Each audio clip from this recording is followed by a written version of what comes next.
नारायणं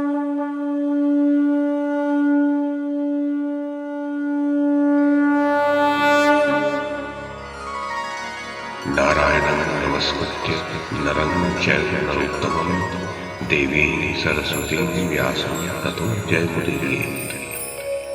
ओम नमो भगवते वासुदेवाय, ओम नमः पितामहाय, ओम नमः प्रजापतिभ्यः, ओम नमः कृष्णद्वैपायनाय, ओम नमः सर्वविघ्नविनायकेभ्यः। नमस्कार। महाभारत कथा श्रृंखला में आपका स्वागत है। श्रीमन महर्षि वेद व्यास द्वारा रचित महाकाव्य महाभारत को एक कथा श्रृंखला के रूप में प्रस्तुत करते हुए पिछली कड़ी में मैंने मूल संस्कृत ग्रंथ के प्रथम पर्व, जो आदि पर्व के नाम से प्रसिद्ध है, उसके 11वें उपपर्व अर्थात चैत्रथ पर्व में राजा संवरण और तप्ती के विवाह की जो कथा कही गई है, उसे आपको सुनाया था। अब इस कड़ी में इसी चैत्रथ पर्व में कामधेनु के अपहरण की जो कथा कही गई है, उसे मैं कमल किशोर आपको सुनाता हूँ।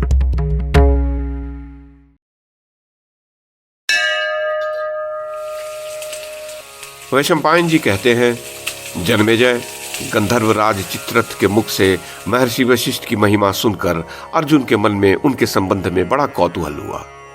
उन्होंने पूछा, गंधर्वराज, हमारे पूर्वजों के पुरोहित महर्षि वशिष्ठ कौन थे? कृपया उनका चरित्र सुनाइए।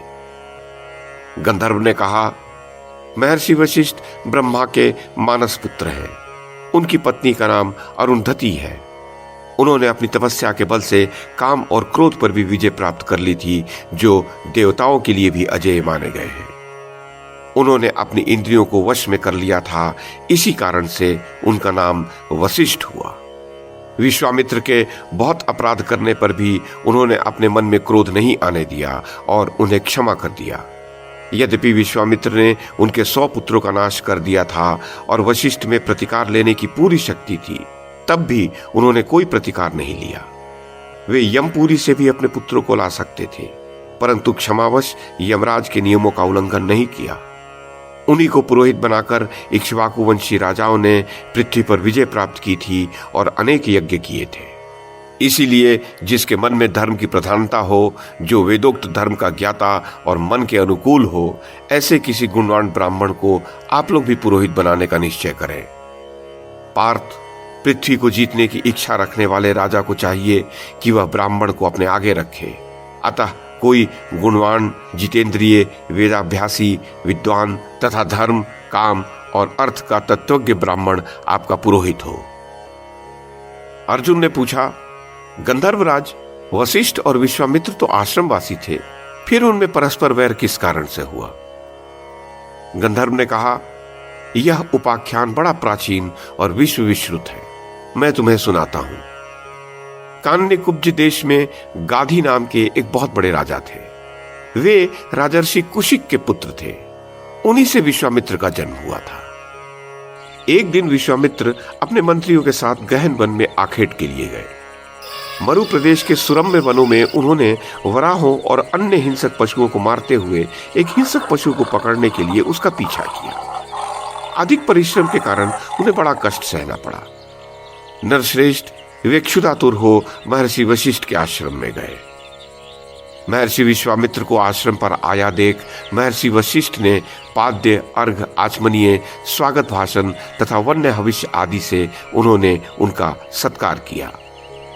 महात्मा वशिष्ठ जी के यहाँ एक कामधेनु थी, जो अमुक अमुक मनोरथों को पूर्ण करो ये कहने पर सदा उन कामनाओं को पूर्ण कर दिया करती थी। ग्रामीण तथा जंगली अन्न, फल मूल, दूध, षड्रस भोजन, अमृत के समान मधुर परम उत्तम रसायन, खाने पीने और चबाने योग्य भांति भांति के पदार्थ, अमृत के समान स्वादिष्ट चटनी आदि तथा चूसने योग्य ईख आदि वस्तुएं तथा भांति भांति के बहुमूल्य रत्न एवं वस्त्र आदि सब सामग्रियों को उस कामधेनु ने प्रस्तुत कर दिया।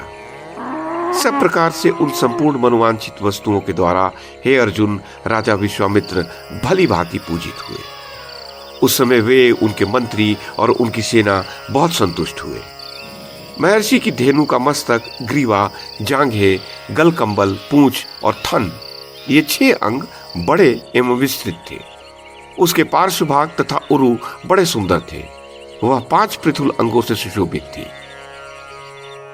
दर्शकों को मैं बता दूं, गौओं के मस्तक आदि 6 अंगों का बड़ा एवं विस्तृत होना शुभ माना गया है। गौओं का ललाट, दोनों नेत्र और दोनों कान, ये 5 अंग पृथु अर्थात पुष्ट एवं विस्तृत हों तो विद्वानों द्वारा अच्छे माने जाते हैं।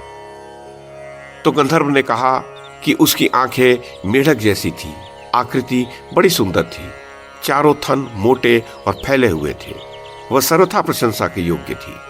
सुंदर पूंछ, नुकीले कान और मनोहर सींगों के साथ वह बड़ी मनोरम जान पड़ती थी। उसके सिर और गर्दन विस्तृत एवं पुष्ट थे। उसका नाम नंदिनी था। अर्जुन उसे देखकर विस्मित हुए गाधी नंदन विश्वामित्र ने उसका अभिनंदन किया और अत्यंत संतुष्ट होकर उन्होंने महर्षि वशिष्ठ से कहा, ब्राह्मण, आप 10 करोड़ गाय अथवा मेरा सारा राज्य लेकर इस नंदिनी को मुझे दे दें। महामुने, इसे देकर आप राज्य भोग करें। वशिष्ठ जी ने कहा, अनघ, देवता, अतिथि और पितरों की पूजा एवं यज्ञ के भविष्य आदि के लिए यह दुधारू गाय नंदिनी अपने यहाँ रहती है।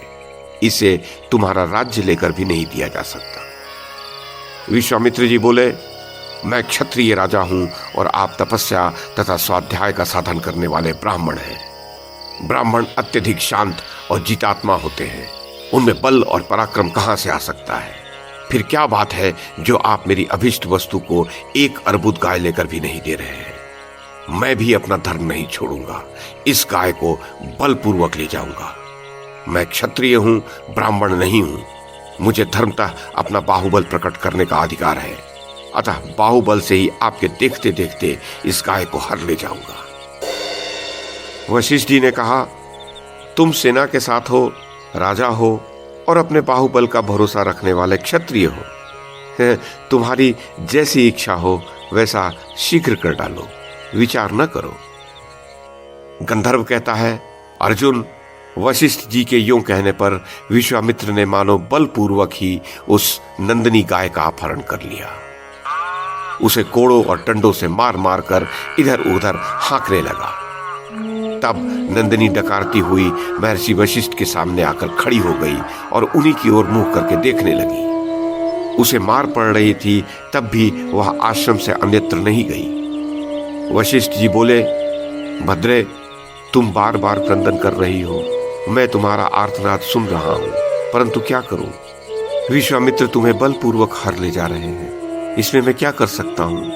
मैं एक क्षमाशील ब्राह्मण हूं। गौ ने कहा, भगवान, विश्वामित्र के निर्दय सैनिक मुझे कोड़ों और डंडों से पीट रहे हैं। मैं अनाथ की भांति क्रंदन कर रही हूं, आप मेरी उपेक्षा क्यों कर रहे हैं?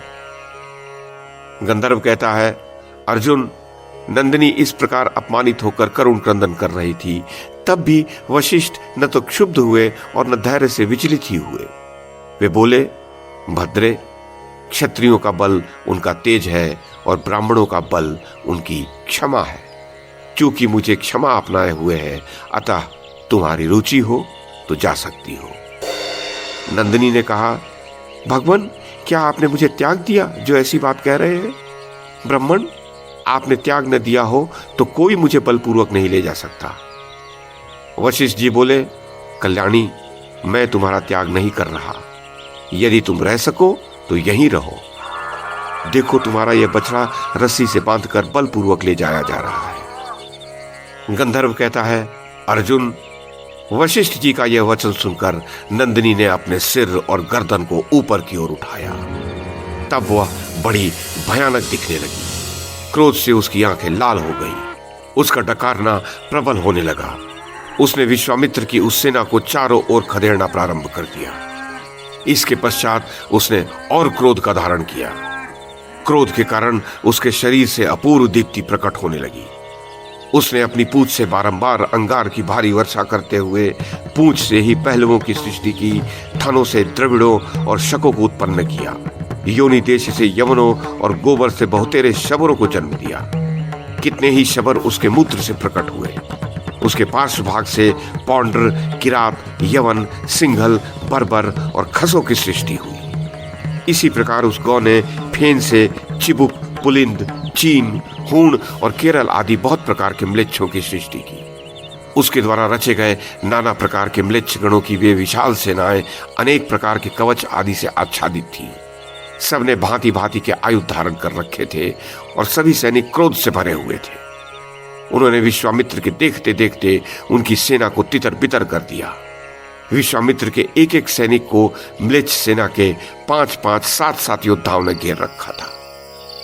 उस समय अस्त्र शस्त्रों की भारी वर्षा से आहत होकर विश्वामित्र की सेना के पांव उखड़ गए और उनके सामने ही वे सभी योद्धा भयभीत हो सब ओर भागने लगे।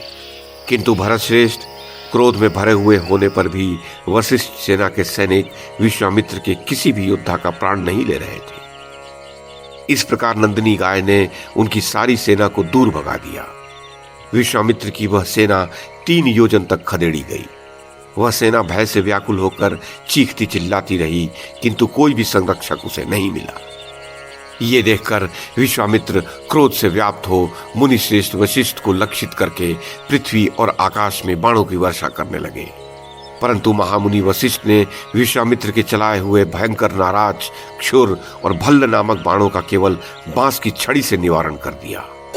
युद्ध में वशिष्ठ मुनि का वह कार्य कौशल देखकर शत्रुओं को मार गिराने वाले विश्वामित्र भी पुनः कुपित हो महर्षि वशिष्ठ पर रोषपूर्वक दिव्यास्त्रों की वर्षा करने लगे।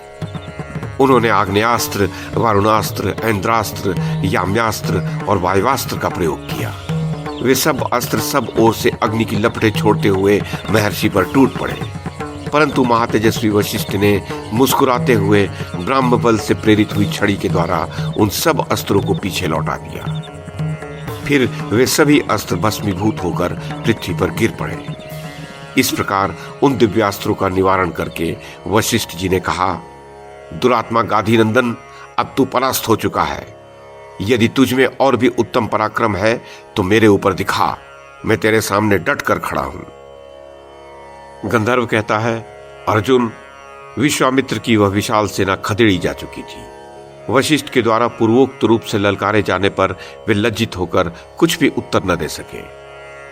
ब्रह्म तेज का यह अत्यंत आश्चर्यजनक चमत्कार देखकर विश्वामित्र क्षत्रियत्व से खिन्न एवं उदास होकर बोले, क्षत्रिय बल तो नाम मात्र का ही बल है, उसे धिक्कार है। ब्रह्म तेज जनित बल ही वास्तविक बल है। इस प्रकार बलाबल का विचार करके उन्होंने तपस्या को ही सर्वोत्तम बल निश्चित किया और अपने समृद्धशाली राज्य तथा दिव्यमान राज्य लक्ष्मी को छोड़कर भोगों को पीछे छोड़ते हुए तपस्या में मन लगाया। इस तपस्या से सिद्धि को प्राप्त हो उद्दीप्त तेज वाले विश्वामित्र ने अपने प्रभाव से संपूर्ण लोकों को स्तब्ध एवं संतप्त कर दिया और अंततो गत्वा ब्राह्मणत्व प्राप्त कर लिया। इसके पश्चात अर्जुन वे इंद्र के साथ सोमपान करने लगे।